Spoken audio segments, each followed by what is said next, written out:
Let's go to our political panel now. Joining me here in the studio, Liberal Senator James Paterson and Labor MP Josh Burns. Thanks both for your time, gents. Good afternoon. Let's start on this family law review. Pauline Hanson has weighed into this, saying that women who make up domestic violence claims are appalling. Now, obviously no one wants things to be made up, but is this the right tone to be striking?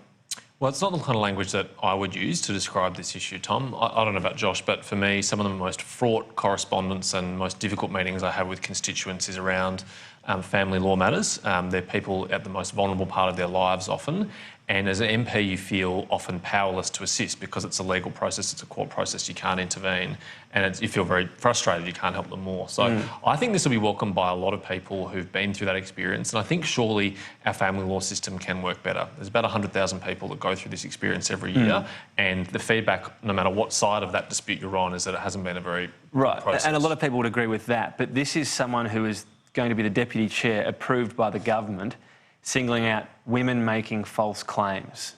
Is that a concern? Do you agree with that? Well, we don't take responsibility for the conduct of any other Member of Parliament other than our own, and she's free to make any observations that she wishes. I don't think that's the direction that the committee will go in under Kevin Andrews as Chair. Is it dangerous to make these sort of claims without evidence? I think all the claims that we make in politics should have evidence basis, and particularly if they're on sensitive matters like this. Labor has announced just before question time it won't support the inquiry. What does that mean? Because it's going to happen, we assume.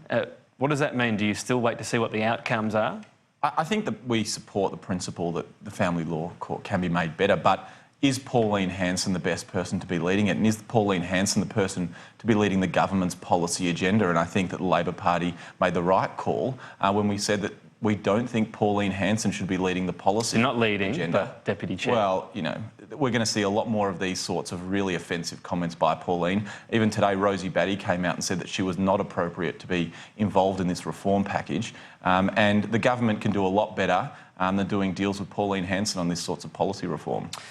For Labor, John Setka in the headlines again. Over the weekend, he was talking about if effing crossbenchers vote for the bill, they will wear the consequences. He says that's just campaigning. Do you agree? I think Anthony Albanese has made it very clear that John Setka doesn't align with the modern values of a modern Labor Party, and I fully support Anthony on that. We can make decisions about who should be a member of our party, and Anthony's made it clear that John shouldn't be a member of our party, and I support him. Do you see that as a threat, what he said? Clearly, John doesn't align with the values of the Labor Party, which is why Anthony Albanese has made it clear that John should be kicked out of the Labor Party. We're going through that process right now, and I support Anthony in those efforts.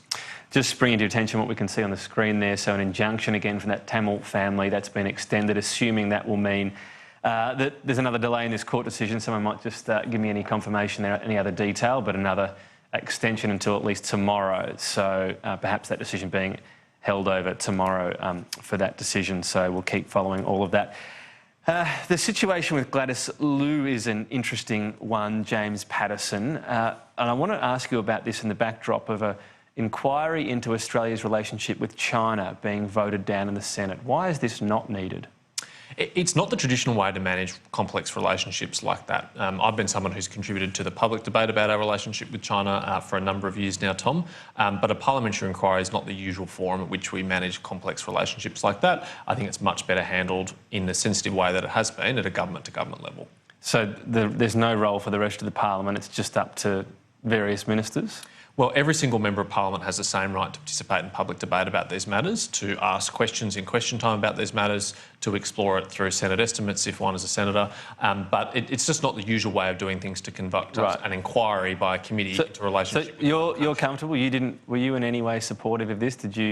Where do you sit on the debate? Well, I think it's healthy that Australia's having a more honest and robust public debate about our relationship with China. I think that's an important thing for us to do. I think a few years ago our debate was very stilted on this issue and we weren't willing to confront some of the difficult issues in that relationship.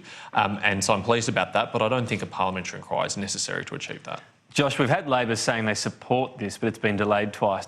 Does Labor still want this to happen? Tom, I have to be honest, I haven't been following the intimate details of the Senate as much as I always like watching James and his friends up there in the Senate, but I can't comment on the latest. What do you think of that type of inquiry? Look, I think I'd sort of make a broad point just to say that we can have an honest conversation about China, about our role in the Pacific, and China trying to have an increased role in the Pacific and how that affects our national interest. But coming back to the other point around Gladys Liu, I think it is really important to make the point that these haven't been leaks or anything led by the Labor Party. These have been legitimate questions raised by the media and also leaks made by the Victorian Liberal Party. And I think it is appropriate to come back to Gladys making a statement in the House of Representatives.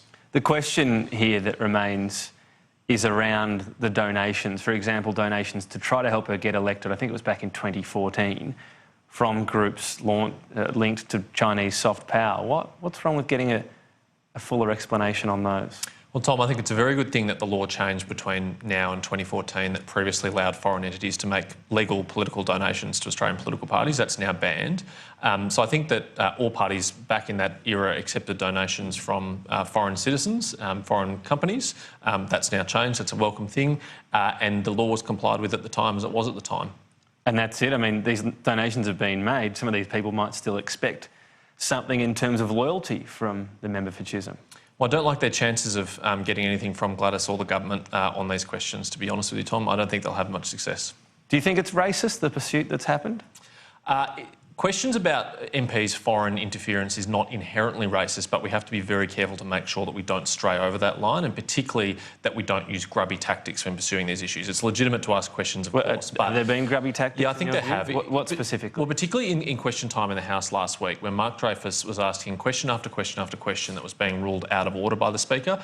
Mark Dreyfus is an experienced politician. But what about the... No, this is an important point, Tom. He's an experienced politician. He's a former Attorney General. He knows how to ask a question which is in order if he wants to. But you're talking about parliamentary procedure. What about that was a smear or went close to being racist? What was grubby about it was that he was asking questions that cast aspersions about Gladys Liu, knowing that the government wouldn't have an opportunity to respond, knowing that the Speaker wouldn't allow the Prime Minister to stand up. What's an example of one that was a smear? Well, I think all of the questions that can't be answered are inherently smearing in their nature. It's fair enough to ask a question, but ask it in a way that allows the Prime Minister to respond to it. But again, doesn't that go back to procedure? Because you can respond afterwards. No, I mean, question time is a very high-profile environment. It's where oppositions like to make political points against governments. If governments can't respond because the questions have been deliberately designed to be out of order to prevent them from responding, then I think that's a grubby tactic. Is it any implication that she is not loyal to Australia? Is that a smear? Well, I don't think there's any evidence that she's not loyal to Australia. So any implication of that would be a smear? Well, if you're going to make an accusation like that, you should come with very good evidence, and I haven't seen it yet. All right. I want to ask finally about this decision to limit cash payments to $10,000. Fair enough, or is this the Freedom Party restricting freedom? Well, there's a lot of concern in the government. This has come out of the Black Economy Task Force of the way in which bikie gangs, drug traffickers and others have used significant cash payments to avoid tax, to evade police and to basically support their business models. And it's a real problem for our economy. There's billions of dollars of transactions that are taking place like this. Is it the natural first point of call for a Liberal government to do something like this? No, I don't think it is, but I think it's a necessary thing to do. You're fully supportive of it? I am. Have you ever had a cash transaction of more than $10,000? No, I don't carry that kind of cash. What about you, Josh? I've never had a cash transaction of more than $10,000. That makes three of us. Is there any concern about this? I'm not going to sort of... I think there's a little bit to play out on this, Tom, and I am not an expert on the cash transfer yet, and don't want to make too many comments too early. It just strikes me, I can't think of a normal purpose these days where you'd need to be paying cash for that much money. I mean, it's not realistic in today's world, is it? Unless you're trying to avoid the tax man in some way or doing something that other people wouldn't be approving of. You could very well be right. All right. So do you have any reservations at the moment? Look, I think these sorts of reforms have to be done sensibly, and they have to be done with a cool head and making sure that people are not finding ways to bypass the law, and we'll obviously look at this with a cool head. All right, maybe it was people have big wins on the races and I'm just not a good enough punter. James Paterson, Josh Burns, thank you. Thanks, Tom. New Zealand